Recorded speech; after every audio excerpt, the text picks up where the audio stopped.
જેટલા પણ સાહિત્ય રસિકો છે, જેને લિટરેચરમાં રસ છે, વાત આવે અમૃતા પ્રીતમની તો ત્યારે ચોક્કસથી ઇમરોઝને યાદ કરવા પડે. આજે પ્રખ્યાત કવિ ચિત્રકાર ઇમરોઝનું 97 વર્ષની વયે મુંબઈમાં એમનું નિધન થયું છે. તેઓ છેલ્લા કેટલાક સમયથી વય સંબંધિત સમસ્યાઓથી પીડાઈ રહ્યા હતા. ઇમરોઝનું મૂળ નામ વાત કરીએ તો ઇન્દ્રજીત સિંઘ હતું.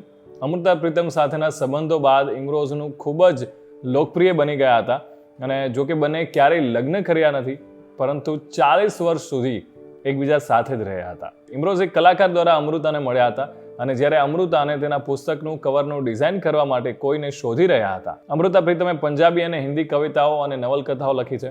એમણે 100થી વધુ પુસ્તકો પણ લખ્યા છે. અને વાત જ્યારે આ બંનેની પ્રેમ કહાની આવે તો ડેફિનેટલી પહેલા અમૃતા વિશે જાણવું જરૂરી બને છે.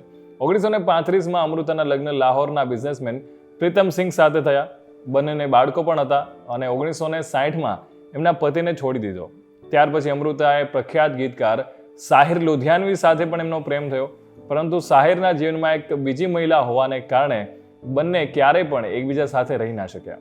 આ પછી અમૃતાના જીવનમાં એન્ટ્રી થઈ ચિત્રકાર, લેખક ઇમરોઝ, અને જે આવ્યા અમૃતાના પ્રેમમાં પડી ગયા. અને અમૃતાએ ઘણીવાર ઇમરોઝની પીઠ પર હંમેશા પોતાની આંગળીઓ વડે નામ લખ્યું હતું સાહિરનું. અને સાહિરનું નામ લખે ને ત્યારે ઇમરોઝને પણ એ બહુ સારી રીતે જાણતા હતા કે એમણે સાહિરનું નામ લખ્યું છે. અને ત્યારે હંમેશા છે ને જ્યારે પૂછવામાં આવતું સાહિર વિશે અને ઇમરોઝ વિશે, ત્યારે અમૃતા પ્રીતમ એવું કહેતા કે સાહિર છે ને એ મારા જીવનનું આકાશ છે, ઇમરોઝ મારા ઘરની છત છે.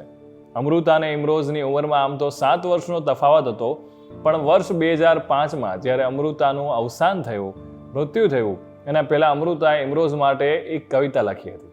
અને એ જ સમયે ઇમરોઝના મૃત્યુ પછી તરત જ કવિ બની ગયા અને અમૃતા પર એક કાવ્ય પણ લખ્યું હતું. અને એમાં લખ્યું હતું કે ઉસને જિસ્મ છોડા હૈ જાન નહીં. તો ભાઈ આ અમર પ્રેમ કહાની જે હવે સ્વર્ગમાં સિધાવી ગઈ છે અમૃતા પ્રીતમ અને ઇમરોઝની, તો ડેફિનેટલી આજે યાદ કરવા તો બને છે. વધુ વિડીયો જોવા માટે ફોલો કરો વાઇબ્સ ઓફ ઇન્ડિયા.